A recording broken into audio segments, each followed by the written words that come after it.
BC Premier David Eby says he is white-hot angry over the release of a man on a day pass from Colony Farm who is now charged in the stabbings of 3 people at a Chinatown festival. A Burnaby couple in their 60s and a Vancouver woman in her 20s were seriously injured in the attack near the Light Up Chinatown stage on Keefer Street Sunday evening. 64-year-old Blair Evan Donnelly has been charged with 3 counts of aggravated assault and remains in custody. The VPD confirmed he was out on a day pass from a local psychiatric facility at the time of the incident. The vast majority of people in community with mental health issues don't have any interaction with the police whatsoever, and they function well. But there are some people in our community that don't function well and are a danger to the general public.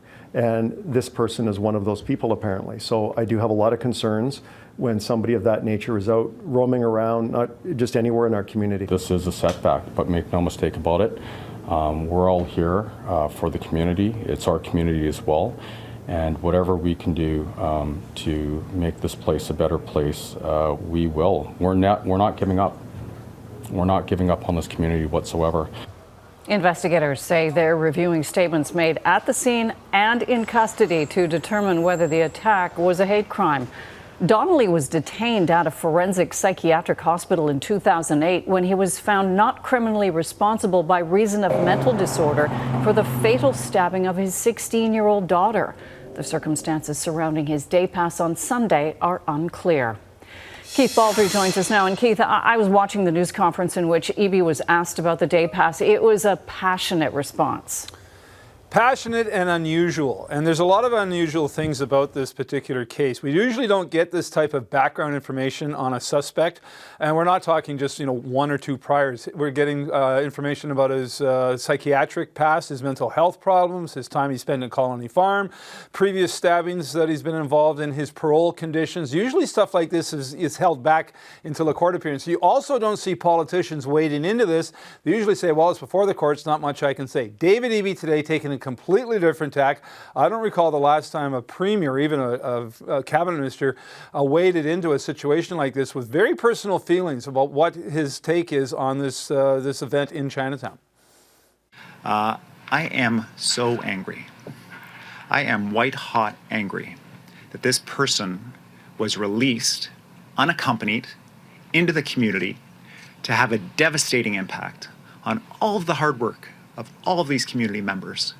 I cannot fathom how someone who murdered his daughter, was released in 2009, went out and stabbed somebody else, would then be released again, unaccompanied, somehow able to go out and buy a knife, go to Chinatown and stab 3 people. How is that possible?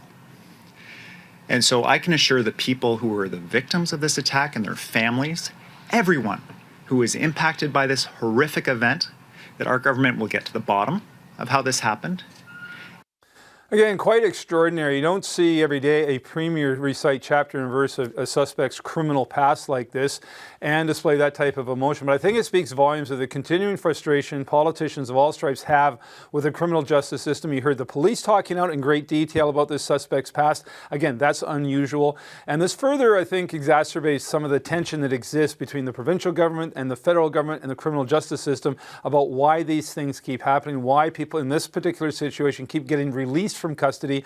It's still unclear what role the provincial government's justice system played here, what the federal government's justice system played here, but it's incidents like this that fuel the talks when premiers get together with the Prime Minister. When it comes to bail reform, that continues to be top of mind, an issue, certainly for the BC government and other premiers as they talk about to Ottawa about changing the criminal code. And this just further enhances their position. No kidding. All right. Thanks, Keith.